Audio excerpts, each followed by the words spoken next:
মৰমৰ ছাত্ৰ-ছাত্ৰীসকল তোমালোকলৈ প্ৰীতি আৰু শুভেচ্ছা জনাই আজিৰ পাঠ আৰম্ভ কৰিব লৈছোঁ। আজিৰ পাঠত মই তোমালোকক হেৰিডিটি এণ্ড ইভলিউশ্যন এই পাঠটোৰ পৰা মই তোমালোকক বুজাব লৈছোঁ। এইটো 10ম শ্ৰেণীৰ পাঠ আৰু এই পাঠটোত তোমালোকৰ কিতাপত বহুতখিনি কথা লিখা আছে, কিন্তু কিতাপত লিখা কথাবিলাক পৰোক্ষভাৱে লিখাৰ কাৰণে কিছুমান কথা তোমালোকে বুজাত অলপ অসুবিধা পাইছা বা পাবা। সেইকাৰণে মই কিছুমান বেলেগ বেলেগ চ'ৰ্চৰ পৰা বেলেগ বেলেগ উৎসৰ পৰা কিছুমান কথা গোটাই তোমালোকৰ মই এই বৰ্ডত লিখি দিম। সেই কথাবিলাক তোমালোকে চাবা, সেই কথাবিলাক মনত ৰাখিবা। তেতিয়াহ'লে হেৰিডিটি এণ্ড ইভলিউশ্যন মনোহাইব্ৰিড ক্ৰছ মানে একশংকৰ একশংকৰ অনুপাত আৰু দ্বিশংকৰ অনুপাত অৰ্থাৎ ডাইহাইব্ৰিড ক্ৰছ এই সম্পৰ্কে তোমালোকে অতি সহজে বুজি পাবা। তোমালোকে এই কথাখিনি বৰ্তমান চাই লোৱাচোন। আমি ইয়াৰ বিষয়ে জানিবলৈ যাওঁতে প্ৰথমতে হোৱাট ইজ হেৰিডিটি সেইটো আমি জানিব লাগিব। এতিয়া হেৰিডিটি মানে হৈছে কি the transmission of character or trait from the parent to their offspring is called heredity. অসমীয়াত কি বুলি ক'ম? পিতৃপুৰুষৰ পৰা পিতৃ মাতৃৰ পৰা তেওঁলোকৰ সঠিক সন্তানলৈ মাতৃ পিতৃৰ গুণাগুণৰ প্ৰবাহক বংশগতি বুলি কোৱা হয়। ঠিক একেদৰে আমি হোৱাট ইজ ইনহেৰিটেঞ্চ এই কথাটো আমি জানিব লাগিব। ইনহেৰিটেঞ্চ মানে কি? The process through which character or trait pass from one generation to another is called inheritance. মানে যি পদ্ধতিৰে পিতৃপুৰুষৰ পৰা তেওঁলোকৰ সঠিক সন্তানলৈ তেওঁলোকৰ গুণাগুণৰ প্ৰবাহ ঘটে সেই পদ্ধতি বা প্ৰক্ৰিয়াটোকে বংশানুক্ৰম বুলি কোৱা হয়। সেয়া মই এই বৰ্ডত লিখি দিছোঁ, তোমালোকে চাই লোৱা আৰু এই কথাবিলাক লিখি ল'বা, মনত ৰাখি ল'বা, তেতিয়া পিছৰ কথাখিনি বুজি পোৱাত সহজ হ'ব। তোমালোকে জানি ল'বলগীয়া কথা এটা মই কৈ লৈছোঁ যে during sexual reproduction male gamete that is reproductive cell male reproductive cell and female gamete female reproductive cell get united. It is called fertilization. মানে কি হয়? যৌন প্ৰজননৰ সময়ত পিতৃ মাতৃৰ যৌনকোষ মিলি এক যোজন কোষ গঠিত হয় আৰু এই কথাটো তোমালোকে ক্লাছ 8ত পাই আহিছা আৰু এইটো আমাৰ জেনেটিক্স চেপ্টাৰটো পঢ়োঁতে এই কথাটো জানিবলগীয়া বৰ দৰকাৰ। সেইকাৰণে মই কথাটো তোমালোকক ৰিমাইণ্ড কৰি দিছোঁ। আকৌ গেমেট বুলি কওঁতে তোমালোকক কনফিউজ লাগিব পাৰে। হোৱাট ইজ গেমেট সেই বিষয়ে মই তোমালোকক অকণমান কৈ দিছোঁ। Gamete is called reproductive cell. There are two types of gamete or reproductive cell, male gamete and female gamete. এইটো এটা আমি জানিবলগীয়া কথা এটা ইয়াৰ মাজতে আছে যে each gamete have haploid number of chromosome that is half number of chromosome of parent cell. তাৰমানে কি হয়? এই যে গেমেটটোত কি হয়? আধা সংখ্যক ক্ৰম'জোম থাকে, হাফ সংখ্যক ক্ৰম'জোম থাকে। সেই কথাটো আমি জানিব লাগিব। এতিয়া ধৰি লোৱা মানুহৰ ক্ৰম'জোমৰ সংখ্যা কিমান? 46 ক্ৰম'জোম। 46 যদি গেমেটটোত 46কে দুটা গোট খাই যায় সি মানুহ নহয় বেলেগ কিবা এটা হ'বগৈ, হয় নহয়? সেইকাৰণে 23 এটা গেমেটত কেইটা থাকিব? 23টা থাকিব আৰু ইটোৰ লগত থাকিব 23টা। 23 + 23 46 হ'ব আৰু 46 ক্ৰম'জোম হ'লেহে তাৰ পৰা মানুহৰ সন্তান মানুহ হ'ব, নহ'লে নহ'লহেঁতেন নহয়। সেইকাৰণে গেমেটবিলাকত সদায় যিটো পেৰেণ্ট চেল সেই চেলত যিমান কি থাকে ক্ৰম'জোম থাকে তাৰ আধা হৈ যায়। এতিয়া তোমালোকক মই ইতিমধ্যে গেমেট কৈ আছোঁ। অসমীয়া ছাত্ৰ ছাত্ৰীকেইটাই হয়তো গেমেট বুলিলে কনফিউজো লাগিব পাৰে, সেইকাৰণে মই অসমীয়াত কৈ দিছোঁ। গেমেট মানে হৈছে কি? জনন কোষ। জনন কোষ মানে হৈছে কি?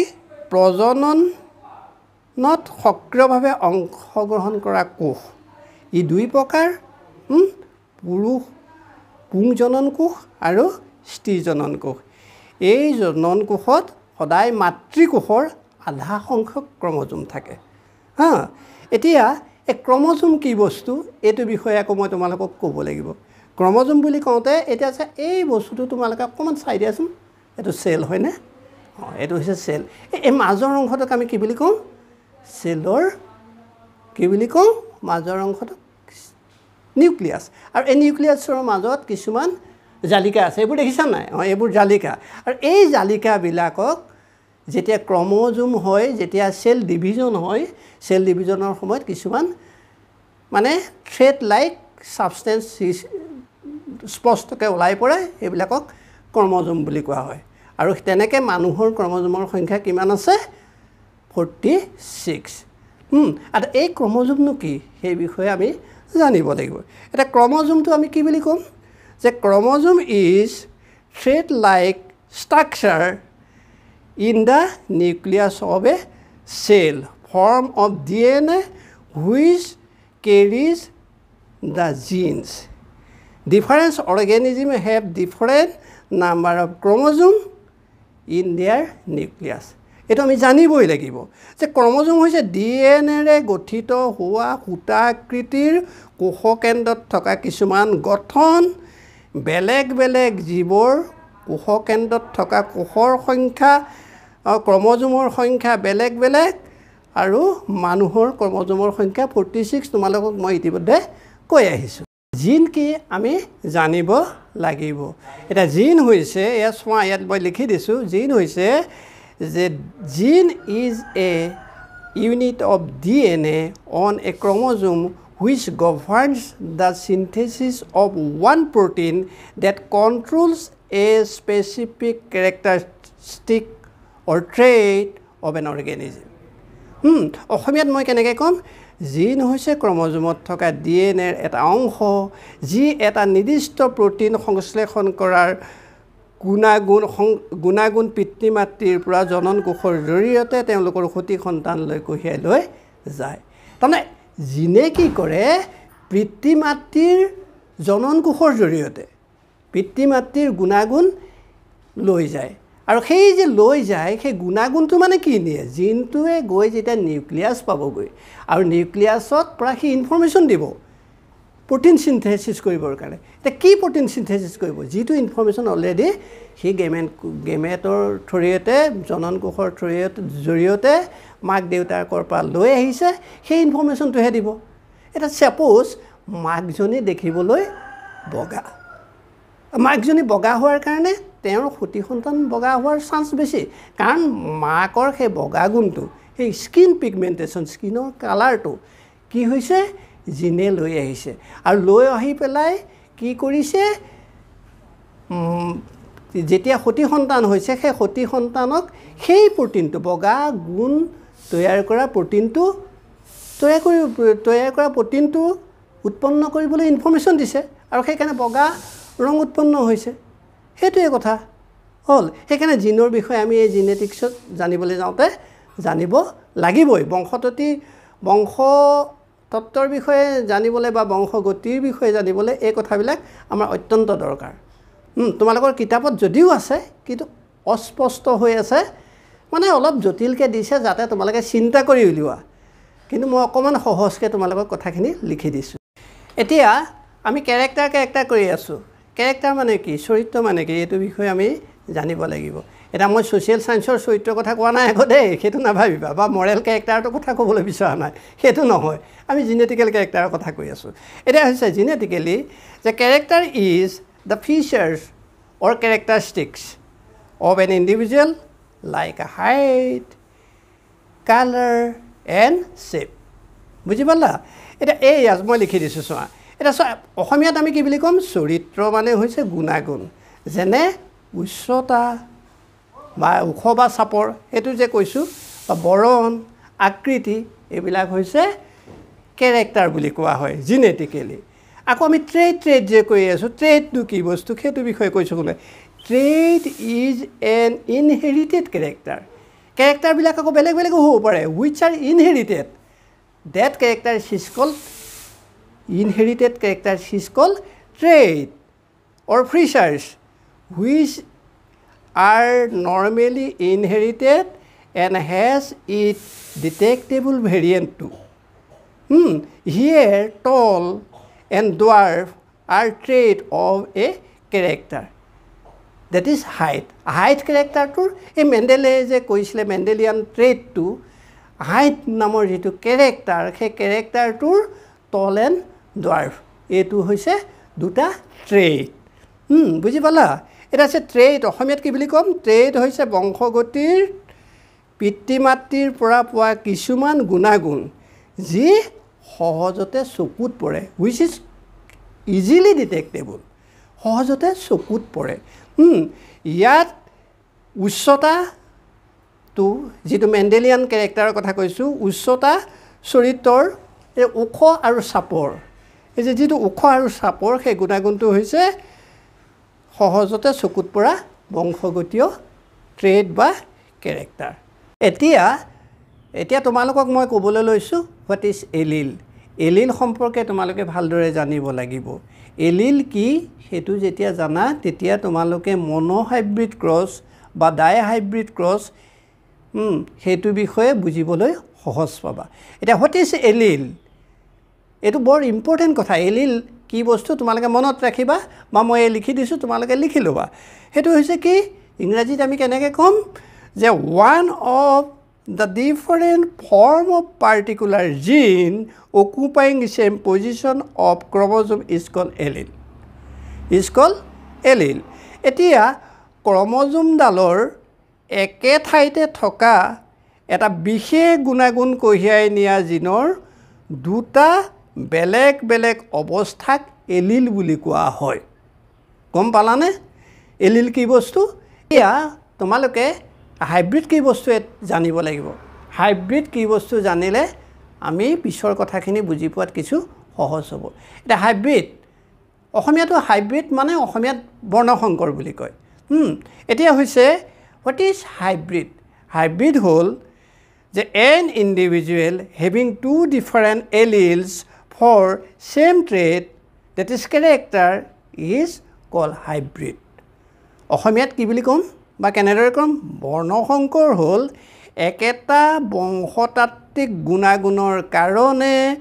ক্ৰম'জোমডালৰ একে ঠাইতে দুটা বেলেগ বেলেগ এলিল থকা জীৱ দুটা বেলেগ বেলেগ এলিল থকা জীৱ হৈছে বৰ্ণসংকৰ আমি জানিবলগীয়া দুটা শব্দ সেইকেইটা হৈছে জিনোটাইপ আৰু ফিনোটাইপ হোৱাট ইজ জিনোটাইপ বুলি কওঁতে আমি জানিব লাগিব genotype is genetical composition of an individual is call genotype মানে অসমীয়াত ক'ম জিনোটাইপ হৈছে জিনীয় সমন্বয় কম্পজিশ্যন মানে জিনৰ কম্পজিশ্যনটোৱে হৈছে জিনোটাইপ ঠিক একেদৰে ফিনোটাইপ হোৱাট ইজ ফিনোটাইপ বুলি কওঁতে আমি ক'ব লাগিব expression of genotype which is an observable or measurable characteristic is call phenotype এইটো মই আকৌ এবাৰ কৈছোঁ যে expression of genotype which is an observable or measurable characteristic call phenotype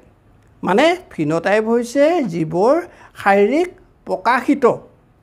চৰিত্ৰ তাৰমানে ভিতৰৰ যিখিনি জিন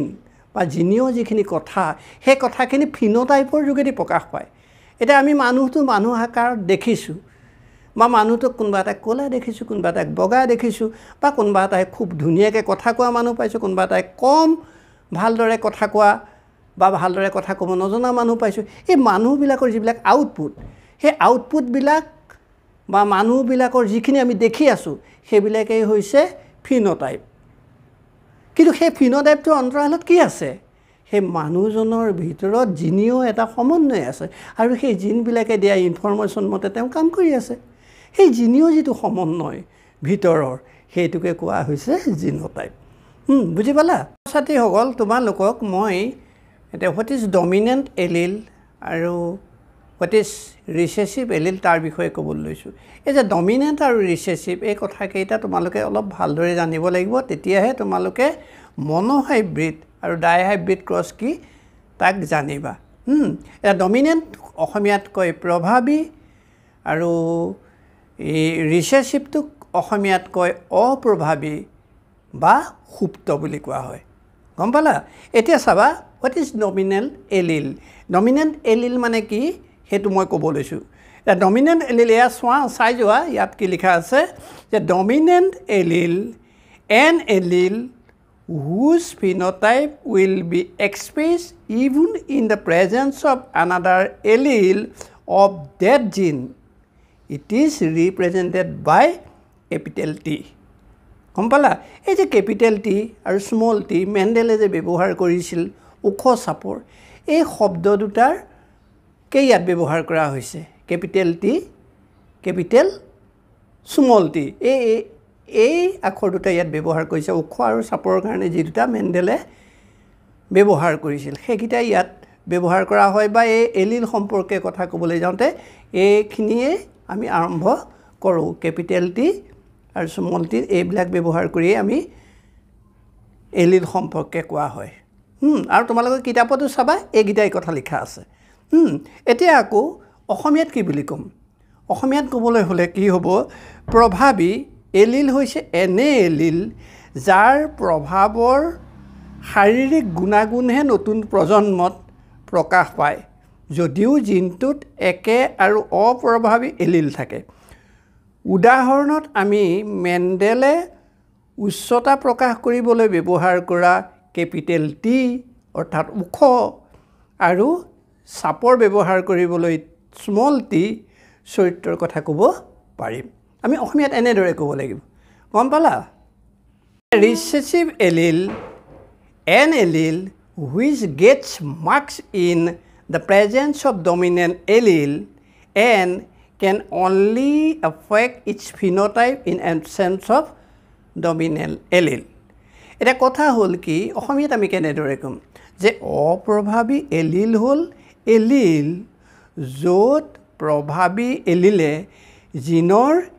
এই অপ্ৰভাৱী এলিলৰ দৈহিক গুণাগুণ প্ৰকাশ পাবলৈ নিদিয়ে উদাহৰণস্বৰূপে উচ্চতা নিৰ্ণায়ক এলিল কেপিটেল টি স্মল টিৰ কেপিটেল টিৰ গুণ ওখটোহে প্ৰকাশ পায় কিন্তু কেপিটেল টিৰ উপস্থিতিত এলিল স্মল টিৰ চাপৰ গুণটো প্ৰকাশ পাব নোৱাৰে বা প্ৰকাশ নাপায় বুজি পালা এতিয়া ছাত্ৰ ছাত্ৰীসকল মই আহিছোঁ মনোহাইব্ৰিড ক্ৰছ কি যিটো কথা বুজাবলৈ মই ইমানখিনি কথা এতিয়ালৈকে ক'লোঁ এতিয়া হৈছে মনোহাইব্ৰিড ক্ৰছটো কি বস্তু মনোহাইব্ৰিড মানে একসংকৰ যিটো ক্ৰছ মানে তাৰ পৰা যিটো আমি অনুপাত পামগৈ একসংকৰ অনুপাতনো কি সেইটো বিষয়ে মই এতিয়া ক'বলৈ লৈছোঁ এতিয়া মনোহাইব্ৰিড ক্ৰছ কৰিবলৈ যাওঁতে মেণ্ডেলে প্ৰথমতে কি কৰিছিল ওখ মটৰমাহ আৰু চাপৰ মটৰমাহ সিলেক্ট কৰি লৈছিল আৰু ওখ মটৰমাহখিনিক কিছুমান সেলফ পলিনেশ্যন মানে স্বপৰাগযোগ ঘটাই একেজোপাতে পৰাগযোগ ঘটাই বহুতটা জেনেৰেশ্যনলৈকে জেনেটিকেলি পিয়'ৰ বনাই লৈছিল তাৰমানে যেতিয়া সেলফ পলিনেশ্যন ঘটোৱা হয় মানে একেজোপাতে একেখিনি ফুলৰ মাজতে পলিনেশ্যন ঘটি বা পৰাগযোগ ঘটি গুটি বা মটৰমাহ হ'বলৈ দিয়া হয় সেইটো হৈছে সেলফ পলিনেশ্যন আৰু সেলফ পলিনেশ্যনৰ ফলত স্বপৰাগযোগ মানে অসমীয়াত কয় স্বপৰাগযোগৰ ফলত যিবোৰ মটৰমাহ উৎপন্ন হৈছিল সেইবিলাক জেনেটিকেলি পিয়'ৰ বুলি ধৰা হৈছিল আৰু সেইবিলাক জেনেটিকেলি পিয়'ৰ আৰু সেই যে ওখখিনিক ওখ ভাগে আৰু চাপৰখিনিক চাপৰ ভাগে সেলফ পলিনেশ্যন কৰাই জেনেটিকেলি পিয়'ৰ বনাই লোৱা হৈছিল আৰু জেনেটিকেলি পিয়'ৰ বনাই লোৱাৰ পিছত মানে বংশতাত্ত্বিকভাৱে পিয়'ৰ সিহঁতৰ জিনমবিলাক পিয়'ৰ কৰি লোৱা হৈছিল আৰু এই পিয়'ৰ কৰি লোৱাৰ পিছত কি হৈছিল এই ওখখিনিক ওখ বুলি ধৰা হৈছিল চাপৰখিনিক চাপৰ বুলি ধৰা হৈছিল আৰু এই ওখখিনিক প্ৰকাশ কৰিবৰ কাৰণে কেপিটেল টি আৰু চাপৰখিনিক প্ৰকাশ কৰিবৰ কাৰণে এইখন তালিকাখন তোমালোকে চোৱাচোন এই টি স্মল টি ব্যৱহাৰ কৰিছিল এতিয়া এই যে দুটা কেৰেক্টাৰ কেপিটেল টি আৰু কেপিটেল টি যে capital T one from father one from mother এনেকৈ তোমালোকে ভাবি ল'ব পাৰা এনেকৈ কেপিটেল টি ইহঁত দুইটাই ওখ গুণটো প্ৰকাশ কৰিছে আৰু স্মল টি এই দুটাই কি কৰিছে চাপৰ গুণটো প্ৰকাশ কৰিছে এতিয়া এই ইহঁতৰ মাজত যেতিয়া ক্ৰছ হ'বলৈ দিয়া হ'ল ক্ৰছ হ'বলৈ দিয়া হোৱাৰ লগে লগে কি হ'ল চোৱাচোন কেপিটেল টি আৰু কেপিটেল টি আৰু স্মল টি এইকেইটা কি উৎপন্ন কৰিলে গেমেট মানে জনন কোষ উৎপন্ন কৰিলে এতিয়া এই কেপিটেল টিটোৱে স্মল টিৰ লগত লাগিলে এই প্ৰথম এয়া চোৱা প্ৰথম কেপিটেল টি স্মল টি ওলাল এটা জেনেৰেশ্যন প্ৰথম যেতিয়া ক্ৰছ কৰিলে আমি সেইটো পালোঁ গেমেটকেইটাই ক্ৰছ কৰাৰ পিছতহে আমি গুটি পাম বা মটৰ মাহৰ গছ পাম এই ক্ৰছ কৰাৰ পিছত কি হ'ল কেপিটেল টি স্মল টি হ'ল তাৰপিছত চোৱাচোন এই কেপিটেল টিৰে ইটো এই স্মল টিৰ লগত লাগিলে কেপিটেল টি স্মল টি হ'ল এই কেইটা কেপিটেল টি স্মল টি এনেকৈ আমি এটা জেনেৰেশ্যন পালোঁ এইটো কি হৈছে ফাৰ্ষ্ট ফিলিয়েলিক এই পেৰেণ্টেল ক্ৰছ এইটো প্ৰথমতে পেৰেণ্টেল ক্ৰছ হ'ল ক্ৰছ হোৱাৰ পিছত আমি প্ৰথম মানে ওখ আৰু চাপৰৰ মাজত ক্ৰছ হোৱাৰ পিছত এইখিনি পালোঁ এইখিনি পোৱাৰ লগে লগে দেখা গ'ল গোটেইখিনিৰ ফিনোটাইপছো আমি কি পালোঁ ফিনোটাইপ মানে ওলাই থকা গুণাগুণ কি পালোঁ গুণাগুণটো পালোঁ চোৱা যদিও তাত কেপিটেল টি স্মল টি দুটাই আছে কি পাইছোঁ চব তল চব ওখ পালোঁ এতিয়া এই জেনেৰেশ্যনটোত আমি কি পালোঁ চব ওখ পালোঁ ইয়াৰ পিছত পুনৰ কি কৰা হ'ল এই জেনেৰেশ্যনটোক কেপিটেল টি আৰু স্মল টি থকা এইবিলাক আমি কি পালোঁ হাইব্ৰিড পালোঁ মই আগতে হাইব্ৰিড কি বস্তু কৈ আহিছিলোঁ সেইবিলাক হ'ল কিছুমান বৰ্ণসংকৰ উদ্ভিদ পালোঁ তোমালোকে এই তালিকাখন চোৱাচোন এই তালিকাখন হৈছে F1 ক্ৰছ বুলি কৈছোঁ ইয়াৰ আগৰ তালিকাখন কি আছিলে পেৰেণ্টেল ক্ৰছ মানে ওখ আৰু চাপৰৰ আছিলে কিন্তু এতিয়া এইটো F1 ক্ৰছ তাৰমানে সেই আমি যিখিনি হাইব্ৰিড পাইছিলোঁ সেই হাইব্ৰিডবিলাকৰ মাজৰ পৰা আমি টি স্মল টি আৰু কেপিটেল টি স্মল টি আৰু কেপিটেল টি এই হাইব্ৰিড দুজোপাৰ মাজত আমি কি কৰা হ'ল এই হাইব্ৰিডৰ মাজত কি কৰা হ'ল ক্ৰছ কৰা হ'ল মেণ্ডেলে কৰিছিলে মানে মেণ্ডেলে কৰাটোকে আমি ইয়াত দেখাইছোঁ তোমালোকক বুজিবৰ কাৰণে এতিয়া ইহঁতে কেনেধৰণৰ গেমেট সৃষ্টি কৰিলে এটা প্ৰথম জোপাত পাৰ চোৱাচোন কেপিটেল টি স্মল টি দুটা বেলেগ বেলেগ ধৰণৰ গেমেট সৃষ্টি হ'ল আকৌ সিজোপাৰ পৰাও একেই কেপিটেল টি স্মল টি দুটা বেলেগ ধৰণৰ গেমেট হৈ গ'ল এতিয়া এই গেমেটখিনি ক্ৰছ কৰোঁতে চোৱাচোন এই কেপিটেল টিটোৱে সিজোপাৰ এই কেপিটেল টিটোৰ লগত লগাৰ লগে লগে কি হ'ল টি হয়নে তাৰপিছতো চোৱা তাৰপিছত আকৌ এই কেপিটেল টিটোৱে সেই স্মল টিটোৰ লগত লাগিলে তাত কি হ'ল এই কেপিটেল টি আৰু স্মল টি থকা সেইজোপা উদ্ভিদ পোৱা গ'ল তাৰপিছত আকৌ এই কেপিটেল টিটোৱে এই স্মল টিটোৰ লগত লগাৰ লগে লগে কি হ'ল এই কেপিটেল টি আৰু স্মল টি এইজোপা পোৱা গ'ল তাৰপিছত আকৌ চোৱাচোন এই স্মল টিটোৱে লগাৰ লগে লগে কি পোৱা গ'ল এই স্মল টি থকা এইজোপা পোৱা গ'ল এটা দেখা গ'ল এইকেইজোপাৰ আউটপুটটো ফিনোটাইপটো আমি কি পালোঁ দেখিবলৈ কেনেকুৱা পালোঁ দেখিবলৈ পাওঁতে দেখিলোঁ যে টি দুইটা কেপিটেল টি থকা জোপাটো তল ওলাল ওখ হ'ল তাৰপিছত এই কেপিটেল টি আৰু স্মল টি তাৰো আউটপুটটো ওখয়ে হ'ল তাৰপিছত কেপিটেল টি আৰু স্মল টি সেইজোপাও তল বা ওখ গছেই পোৱা গ'ল তাৰপিছত এই যে স্মল টি দুজোপা দুটা লাগি যিজোপা হ'ল সেইজোপাৰ পৰা আমি কি পালোঁ ডুৱাৰ্ফ অৰ্থাৎ চাপৰ পালোঁ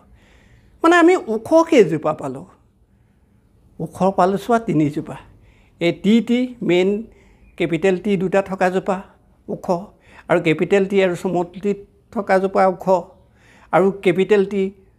স্মল টি থকা জোপা ওখ এই তিনিজোপাই আমি এই তিনিজোপা কি পালোঁ ওখ পালোঁ আৰু একেবাৰে চাপৰ কোনজোপা পালোঁ এই স্মল টি মানে আগতেই কৈছিলোঁ নহয় এই যে এই স্মল টি ইহঁতকেইটা কি আছিলে ৰিচেছিভ কেৰেক্টাৰ আছিলে ইহঁতে কি কৰে ডমিনেণ্ট এলিলৰ উপস্থিতিত ইহঁতে কি দেখাব পৰা নাছিল তাহাঁতৰ গুণাগুণ প্ৰকাশ পোৱা নাছিল কিন্তু এতিয়া ডমিনেণ্টটো নাই তাত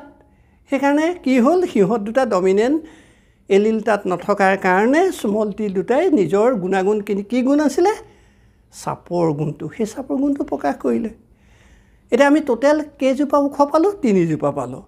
আৰু কেইজোপা চাপৰ পালোঁ এজোপা পালোঁ এই যে 3:1 এইটো পালোঁ এইটোৱে হৈছে মেণ্ডেলে প্ৰকাশ কৰা এইটো হৈছে মনোহাইব্ৰিড ক্ৰছ বা একসংকৰ অনুপাত এই কথাখিনি তোমালোকে ভালদৰে চাবা এই তালিকাখন অকণমান ভালদৰে চালেই তোমালোকে কথাবোৰ বুজি পাবা হ'ব মই তোমালোকক এতিয়া ডাইহাইব্ৰিড ক্ৰছ অৰ্থাৎ দ্বিসংকৰ ক্ৰছটোৰ ওপৰত ক'ব লৈছোঁ ইয়াৰ পৰা দ্বিসংকৰ অনুপাত অৰ্থাৎ ডাইহাইব্ৰিড ৰেচিঅ'টো পোৱা যায় এইটোৰ কাৰণে মেণ্ডেলে প্ৰথমতে দুবিধ মটৰমাহ বাছি লৈছিল আৰু এই মটৰমাহ দুবিধৰ প্ৰথম বিধৰ কি আছিল গুটিটো দেখিবলৈ ঘূৰণীয়া আৰু তাৰ ৰং আছিল হালধীয়া অৰ্থাৎ ৰাউণ্ড য়েল্লো আকৌ অন্যবিধ মটৰমাহ লৈছিল সেইবোৰ মটৰমাহৰ গুটিটোৰ ওপৰতো আছিল সতুৰা পৰা আৰু তাৰ ৰং আছিল সেউজীয়া অৰ্থাৎ ৰিংকুল গ্ৰীণ এতিয়া এই মটৰমাহ দুবিধ বাছি লৈছিল বাছি লৈ তেওঁ কি কৰিছিল প্ৰথমতে ৰাউণ্ড য়েল্লোভাৱে আৰু ৰিংকুল গ্ৰীণভাৱে সেলফ পলিনেশ্যন ঘটিবলৈ দিছিল মানে স্বপৰাগযোগ ঘটিবলৈ দিছিল আৰু স্বপৰাগযোগ ঘটি নতুন নতুন মটৰ গুটি উলিয়াই লৈছিল আৰু সেই মটৰ গুটিৰ পৰা আকৌ পুলি বনাই পুনৰ তাহাঁতক আকৌ স্বপৰাগযোগ ঘটাই ৰিংকুল গ্ৰীণভাৱে আৰু ৰাউণ্ড য়েল্লোভাৱে স্বপৰাগযোগ ঘটাই নতুন নতুন মটৰ গুটি বনাই নতুন নতুন পুলি বনাই লৈছিল কেইবাটাও জেনেৰেশ্যনলৈ আৰু কেইবাটাও জেনেৰেশ্যনলৈ তেনেকৈ কৰাৰ পিছত যিখিনি মটৰ গুটি পোৱা গৈছিল সেইখিনিক জেনেটিকেলি পিয়'ৰ বুলি ধৰা হৈছিল আৰু তাৰ পৰা যিখিনি বলিষ্ঠ যিকেইটা পুলি ওলাইছিল সেইকেইটাক ৰাউণ্ড য়েল্লোৰ জেনেটিকেলি পিয়'ৰ অৰ্থাৎ বংশতাত্ত্বিকভাৱে খাটি আৰু ৰিংকুল গ্ৰীণখিনিকো ঠিক একেদৰে জেনেটিকেলি পিয়'ৰ অৰ্থাৎ বংশতাত্ত্বিকভাৱে খাটি ৰিংকুল গ্ৰীণ পুলি হিচাপে ধৰি লোৱা হৈছিল আৰু তাৰ পিছত পেৰেণ্টেল ক্ৰছটো কৰিছিল এতিয়া এই পেৰেণ্টেল ক্ৰছটোত প্ৰথমতে চোৱাচোন এয়া ৰাউণ্ড য়েল্লো আৰু এইখিনি হৈছে ৰিংকুল গ্ৰীণ আৰু ৰাউণ্ড য়েল্লোখিনিৰ আমি জিনোটাইপখিনি কেনেকৈ লিখিছোঁ কেপিটেল আৰ ৱাই আৰু ইফালে ৰিংকুল গ্ৰীণখিনি কেনেকৈ লিখিছোঁ স্মল আৰ ৱাই এনেদৰে দেখাইছোঁ আৰু ইহঁতে গেমেট যেতিয়া প্ৰডিউচ কৰিছিল গেমেট উৎপন্ন কৰিছিল মানে ৰিপ্ৰডাক্টিভ চেল মানে জনন কোষ যেতিয়া উৎপন্ন কৰিছিল এতিয়া সেই জনন কোষত কি আছিল আৰ ৱাই কেপিটেল ৱাই আকৌ এইফালে ৰিংকুল জোপাৰ পৰা ওলোৱা কি আছিলে স্মল ৱাই এতিয়া এই উদ্ভিদকেইজোপাৰ মাজত এই গেমেটকেইটা যেতিয়া সংযোগ হৈছিল এতিয়া প্ৰথমটোৱে এতিয়া আৰ ৱাইৰ লগত লাগি পেলাই কি হৈছিল এই আৰ ৱাই হৈছিল আৰু দ্বিতীয়তেও তেনেকৈ আৰ ৱাইৰ লগত লাগি পেলাই কি হৈছিল আৰ ৱাই হৈছিল আৰু তৃতীয়তেও তেনেকৈ আকৌ আৰ ৱাইৰ লগত লাগি পেলাই এই আৰ ৱাই হৈছিল ঠিক এনেদৰে আৰ ৱাইটোৰ লগত লাগি পেলাই কি হৈছিল আৰ ৱাই হৈছিল আৰু গোটেইখিনি কি হৈছিল ৰাউণ্ড য়েল্লো এতিয়া প্ৰথম এই যিটো হাইব্ৰিড জেনেৰেশ্যন পাইছিল এই জেনেৰেশ্যনটোত কিন্তু চব ৰাউণ্ড য়েল্লো ওলাইছিল এতিয়া চোৱাচোন এই হাইব্ৰিড জেনেৰেশ্যনৰ মাজত যেতিয়া ফাৰ্ষ্ট ফিলিয়েলিক ক্ৰছটো কৰা হৈছিল তেতিয়া কি ওলাইছিল চোৱাচোন এই ক্ৰছটো কৰিবলৈ যাওঁতে প্ৰথম 4বিধ বেলেগ বেলেগ ধৰণৰ গেমেট সৃষ্টি হৈছিল চোৱাচোন এই 4বিধ গেমেট লগ লাগি কেনেধৰণৰ নতুন নতুন উদ্ভিদ ওলাইছিল বা নতুন নতুন ফিনোটাইপিক কেৰেক্টাৰ ওলাইছিল চোৱাচোন এই তালিকাখন চোৱা এতিয়া এই তালিকাখনৰ এইখিনি হৈছে গেমেট এইটো লাইন গেমেট আৰু এই লাইনটো গেমেট এতিয়া এইখিনি চোৱা এতিয়া এই গেমেটটোৱে লগ লাগি আৰ ৱাই ওলাল এই গেমেটটোৱে লগ লাগি আৰ ৱাই ওলাল এই গেমেটটোৱে লাগি আৰ ৱাই ওলাল আকৌ এই গেমেটটোৱে লাগি আৰ ৱাই ওলাল আকৌ এই গেমেটটোৱে লাগি আৰ ৱাই ওলাল আকৌ এই গেমেটটোৱে লাগি আৰ ৱাই ওলাল এই এই গেমেটটোৱে লাগি RRYY ওলাল, এই গেমেটটোৱে লাগি RRYY ওলাল, এই গেমেটটোৱে লাগি RRYY ওলাল, এই গেমেটটোৱে লাগি RRYY ওলাল, এই গেমেটটোৱে লাগি RRYY ওলাল, এই গেমেটটোৱে লাগি RRYY ওলাল। এতিয়া এই তালিকাখনত চোৱা, এই যে RRYY মই চব RRYY কৈ গৈছোঁ, ইয়াত কিন্তু চব R কেপিটেল নহয়, চব R স্মল নহয়, তাৰমানে কিছুমান স্মল R কিছুমান কেপিটেল R। যিয়েই নহওক এই কেপিটেল Rখিনি বা যিমানখিনি কেপিটেল R আৰু কেপিটেল Y আছে এইবিলাক হৈছিলে ডমিনেণ্ট কেৰেক্টাৰ, আৰু যিমানখিনি স্মল Y আৰু স্মল R আছে সেইবিলাক হৈছে ৰিচেছিভ কেৰেক্টাৰ। এতিয়া ডমিনেণ্ট কেৰেক্টাৰৰ প্ৰেজেঞ্চত ৰিচেছিভ গুণবিলাক কেতিয়াও নোলায়। সেইকাৰণে এই তালিকাখন চোৱা, আমি কেইজোপা এতিয়া 1 2 3 4 5 6 7 8 9জোপা, এই 9জোপা আমি কি পালোঁ? এইবিলাক ৰাউণ্ড য়েল্ল' পালোঁ। আকৌ চোৱা এইকেইজোপা কি আছিলে? এইকেইজোপা এই কেপিটেল R দুটা আছে, কেপিটেল RYY এইজোপা, তাৰপিছতে আকৌ কেপিটেল R স্মল y আছে, তাৰপিছত এইজোপা চোৱা কেপিটেল R স্মল y। এতিয়া এই যে কেপিটেল RRYY আৰু কেপিটেল RYY এইকেইটা হৈছে কি? ৰাউণ্ড গ্ৰীণ, আৰু ৰাউণ্ড গ্ৰীণ কেইজোপা ওলালে? 3জোপা ওলাল। ঠিক একেদৰে ইয়াত চোৱা ৰিংকুল য়েল্ল', এইকেইটা আকৌ ৰিংকুল য়েল্ল' কেইজোপাত আছিলে কি? এটাকেইটা স্মল R কেপিটেল Y। এতিয়া ইয়াত আছে স্মল R থকাবিলাকত চোৱা ৰিংকুল য়েল্ল' এজোপা, দুজোপা, 3জোপা ওলাল। এতিয়া দেখিলা ইয়াৰ পিছত আকৌ অকল কি ওলাল? R এটাইকেইটা স্মল y। এইকেইটা আছে ৰিংকুল গ্ৰীণ, এইজোপা ৰিংকুল গ্ৰীণ ওলালে। এতিয়া চোৱা ইয়াত আমি ৰাউণ্ড য়েল্ল' কেইজোপা পালোঁ? ৰাউণ্ড য়েল্ল' 1 2 3 4 5 6 7 8 9জোপা পালোঁ। তাৰপিছত ৰাউণ্ড গ্ৰীণ কেইজোপা পালোঁ? 1 2 3জোপা পালোঁ। আকৌ ৰিংকুল য়েল্ল' কেইজোপা পালোঁ? 1 2 3জোপা পালোঁ। আৰু ৰিংকুল গ্ৰীণ কেইজোপা পালোঁ? এজোপা পালোঁ। এই যে 9:3:3:1 এই যে ওলাইছে, এইটোৱে হৈছে দ্বিসংকৰ অনুপাত। তাৰমানে 9জোপা আমি ৰাউণ্ড য়েল্ল' পালোঁ, 3জোপা ৰাউণ্ড গ্ৰীণ পালোঁ, 3জোপা ৰিংকুল য়েল্ল' পালোঁ, আৰু এজোপা ৰিংকুল গ্ৰীণ পালোঁ। এইটোৱে হৈছে ডাইহাইব্ৰিড ৰেচিঅ', আৰু এইদৰেই ডাইহাইব্ৰিড ৰেচিঅ'টো তেওঁ কৰিছিল। বাৰু ছাত্ৰ ছাত্ৰীসকল, তোমালোকক মই বহুখিনি ক'লোঁ,